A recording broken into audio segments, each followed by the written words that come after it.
This is the Panasonic GH5m2 and it has a few advantages over the GH6 which I want to go over because I think it's really worth considering the GH5m2 instead of the GH6 in a lot of scenarios. So first of all, the GH5m2 doesn't have a streaking problem like the GH6 does. So in that sense, it's a better camera if you want to film those high contrast type of scenes. Now the second thing is that both the GH5m2 and the GH6, they both use this battery, which is the DMW-BLK22.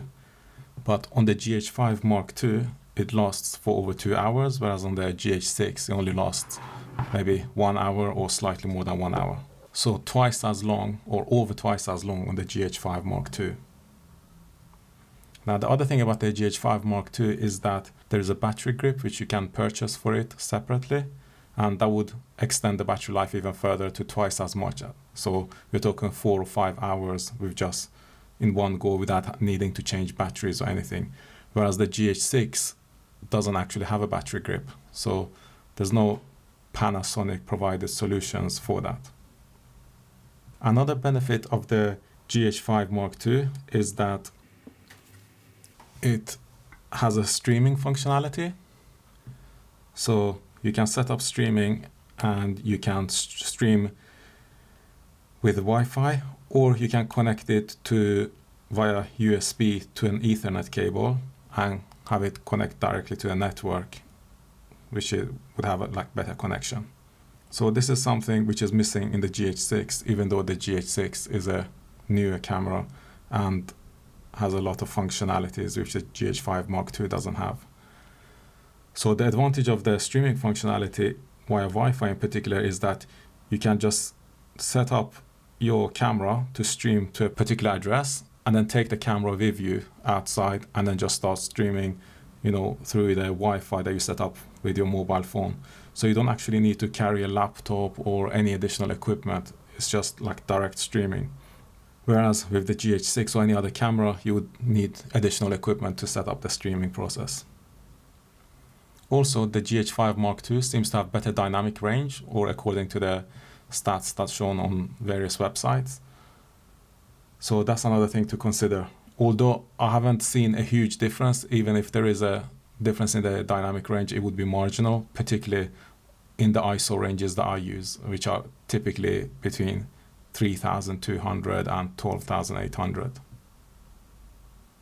Another advantage of the GH5m2 is the design of its battery door.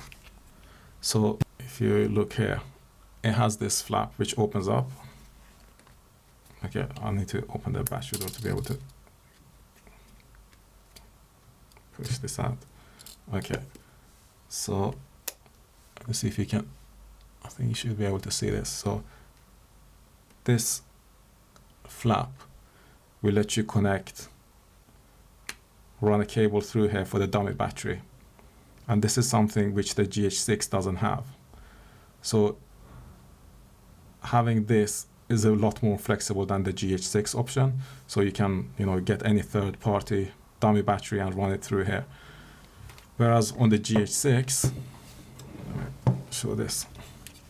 You have this flap on the battery door, and this requires a specific Panasonic produced dummy battery, or if it's a third-party dummy battery, it must be able to get through here the cable for it.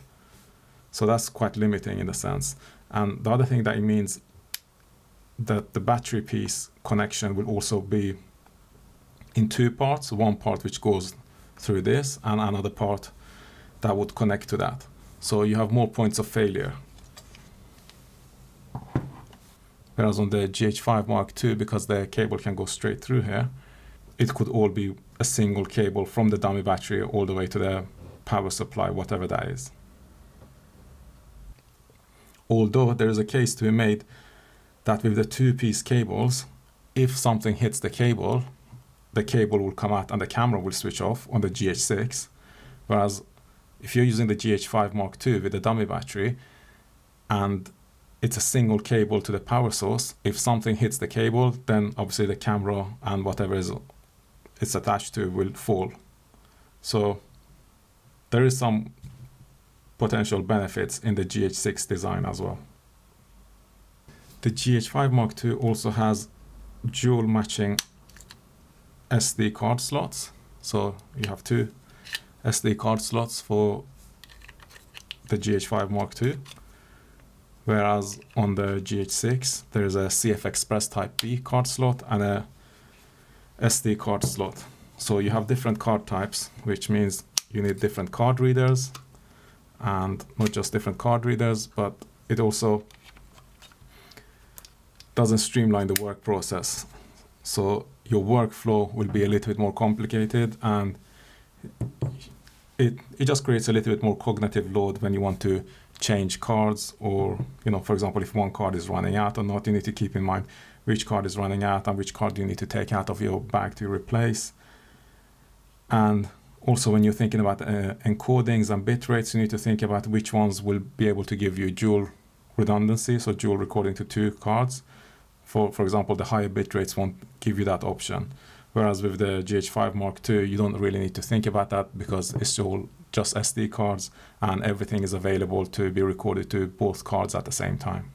Also, this reduces the costs as well, since you're just buying one card type and one card reader. And if you're coming from a previous Micro Four Thirds camera, it is more likely that you've been using SD cards, which is the case for all the Olympus cameras as well as the original GH5. Another advantage of the GH5 Mark II is that it's lighter and smaller than the GH6.